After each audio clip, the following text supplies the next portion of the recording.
First of all, my first trip was to Ukraine to meet President Zelensky and Prime Minister there, to visit Bucha.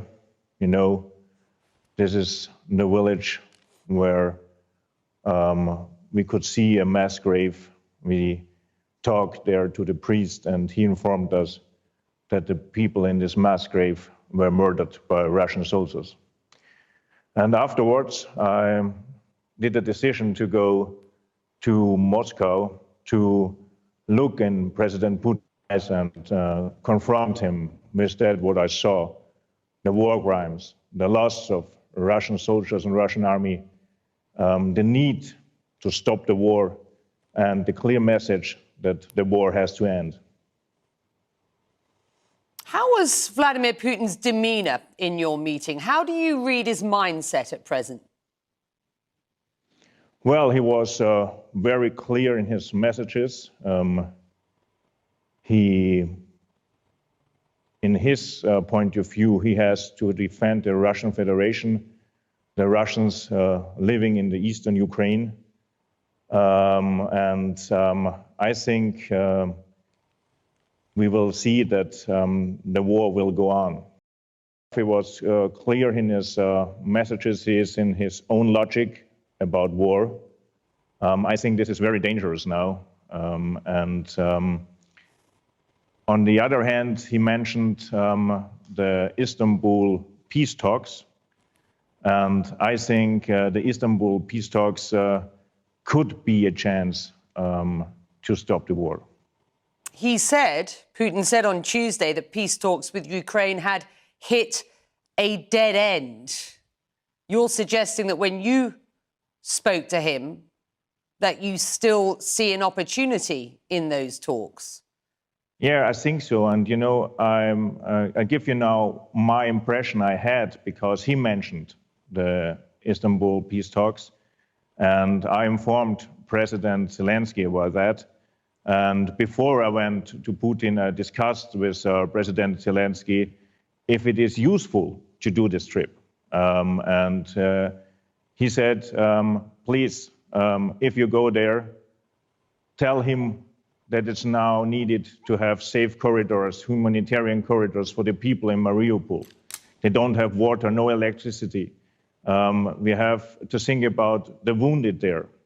So these were also the messages I confronted President Putin.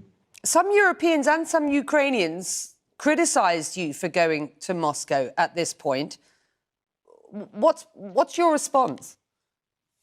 I think it's useful to go there, to look in his eyes and to say the war has to end. Because, you know, I think it's also useful that other prime ministers of the European Union talk to him by phone calls. But I think it's much more stronger, first to visit Kiev, to visit Ukraine, to see what is going on there, and with these pictures in the mind, going to Moscow and confront Putin with these pictures, with what you saw there. You know, the war crimes have to be investigated by the international justice. And I think it's much more stronger to look someone in his eyes. Did you accuse him of war crimes? Well, I confronted him with that, and I told him that it's necessary to have the international justice, the United Nations there. And, you know, for him, it's not easy to talk about that, but we have to do that. Did he accept that there are war crimes being committed? Well, you know, it's President Putin. In this position, he was not clear. Is it your sense that Putin is getting a full reporting of this war from his generals, from his military assets on the ground? You know, it's a really good question. I don't know it, but what I know is to confront him with that, is useful. I think to do something is better than to do nothing. And well, I think other European leaders should do the same. But the most important thing is to visit first Ukraine, to see what is going on there, what happens there, to see the suffer of Ukrainian people, and to confront Putin with that. You spoke to President Zelensky. He is absolutely adamant that sanctions should be ramped up on Russia, including sanctions across the board on energy. The European Commission has said nothing is off the table. Are you adamant that Austria will not agree to oil and gas sanctions under any circumstances?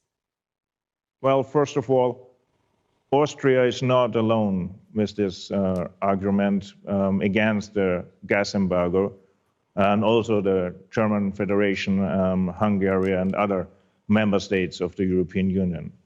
And on the other side, Austria stands strong with the other EU member states with the sanctions against the Russian Federation. But sanctions must hurt Russia more than the European Union. Do you worry that the issue of a gas embargo could fracture what is otherwise, at present, a united Europe? No, I don't think so, because, you know, we are 27 member states, and we decided together about the sanctions against the Russian Federation, and the sanctions already decided are really tough and strong. And we will decide about more sanctions against Russia because, you know, we want to show that there is unity in the European Union, that this war has to end. But there isn't unity, is there, on the issue of gas, for example? And that's really important because President Zelensky implores Europe to do more on energy. And at this point, despite multiple sanctions, rafts of sanctions, to date, they haven't stopped Vladimir Putin. So if not energy, what else is left in the toolbox? Well, a lot of possible sanctions. Now we decided new one, for example, for small electronic parts produced in the Western world. And these small electronic parts are used in Russian weapons. So an embargo is very useful to stop a tank, for example, or to stop a drone.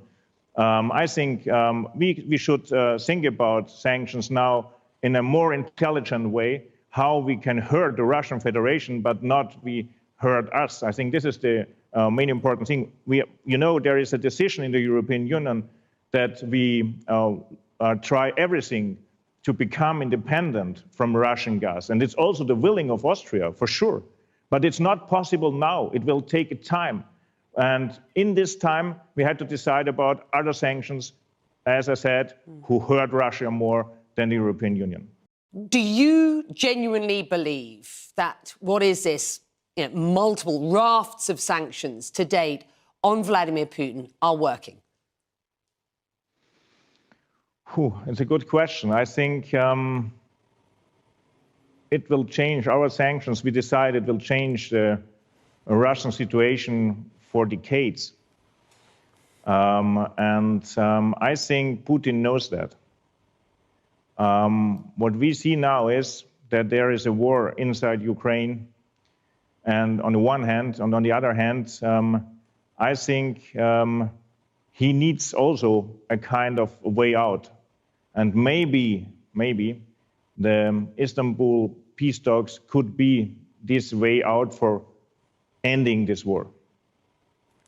Austria is militarily neutral. Final question. Will you reevaluate this stance, given the conversation that you have had, given the suggestion that you have made that this is going to go on? Is there? Well, you know, we are military neutral, but we have a strong opinion against war. And we stay on the side with the European Union with the sanctions against the Russian Federation.